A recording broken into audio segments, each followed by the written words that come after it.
La seule chose que j'ai à te dire, si tu peux, ne regarde pas ces spoilers. Quitte immédiatement cette vidéo, attends dimanche sur Glénat Mangamax et tu vas profiter d'un chapitre exceptionnel parce que là, c'est très certainement le meilleur chapitre de l'année. Je sais que je l'ai répété plusieurs fois, notamment quand Im-sama est arrivé, parce que pour moi, à date, c'était la chose la plus extraordinaire qu'on avait dans One Piece, mais là, on est un niveau au-dessus. On va parler de ça aujourd'hui. Bien sûr, si tu aimes ce genre de vidéo, n'hésite pas à t'abonner, mon frérot, bien sûr, à mettre le maximum de likes et des commentaires. Il va y avoir des commentaires sous cette vidéo, tant les révélations, au moins 2 ou 3, sont époustouflantes. On arrive à la fin de One Piece directement, je suis en train de vous le dire, et on va avoir le reveal d'un des personnages les plus attendus, en tout cas de mon côté. Je ne sais pas si c'est le cas de tout le monde, mais préparez-vous, parce que plus rien ne sera jamais comme avant. Le chapitre va commencer un petit peu autour du personnage de Loki et des différents géants qui sont dans ce triangle amoureux entre Harald, Estrid et Ida. Ida et Ajrudin vont un petit peu être persécutés par rapport au fait que c'est la deuxième famille d'Harald et très certainement à cause d'Estrid qui a dû rejeter la faute quelque part sur la mère d'Ajrudin. Estrid de son côté va mourir peu de temps après la naissance de Loki. On sait également que après, je crois que c'est le départ de Big Mom, on a beaucoup d'incendies et beaucoup de problématiques sur Elbaf. On sait que ça va être mis sur le dos de Loki. Loki va faire des siennes un petit peu, je crois qu'il va libérer des bêtes sauvages directement dans le village d'Elbaf. Et il va voir des enfants protéger Ajrudin et c'est à ce moment-là qu'il va se rendre compte qu'il est seul. De son côté, il va être élevé par la sœur d'Estrid, mais elle va le battre. On commence déjà à voir le personnage de Loki qui va être le centre des malheurs d'Elbaf et qui va même se faire battre par la personne qui va l'élever, ce qui va un petit peu forger, j'imagine, son caractère de fouteur de sbeul, pour ne pas dire d'insulte. Mais on va voir quelque chose sur ça. On sait que Harald revient un petit peu pour essayer de mettre de l'ordre dans Elbaf, parce qu'il y a des incendies, il y a pas mal de choses, il y a pas mal de bordel, c'est un boxon. Il va être aussi en contact avec la Galley Company. On ne sait pas encore pourquoi. Je sais qu'ils ont récupéré du bois d'ébène et c'est grâce à ça qu'ils ont fait le bateau de Gold Roger. Donc forcément, il va y avoir des liens pour récupérer ce bois d'Adam, pas ce bois d'ébène, ce bois d'Adam. Mais voilà, Harald est plus à la même manière que ce cher, comment il s'appelle déjà, sur Wano.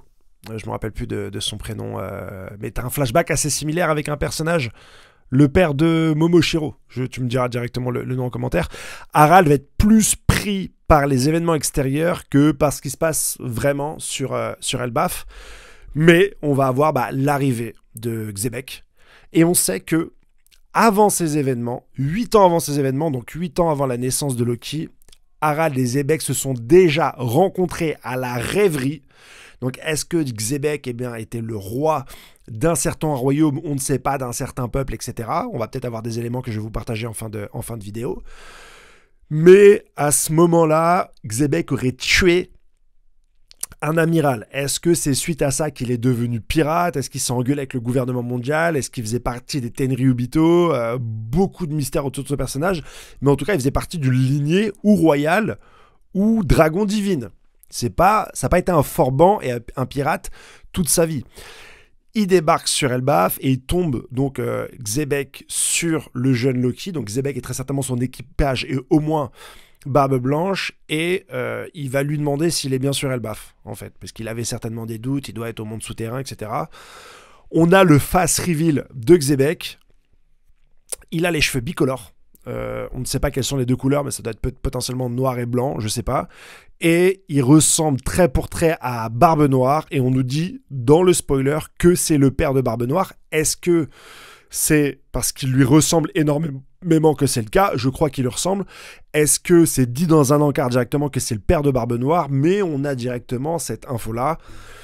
C'était un peu prévu, mais tant qu'on n'avait pas la confirmation, c'était dur de se prononcer. Là, on a le reveal et de la tête de personnage et des origines.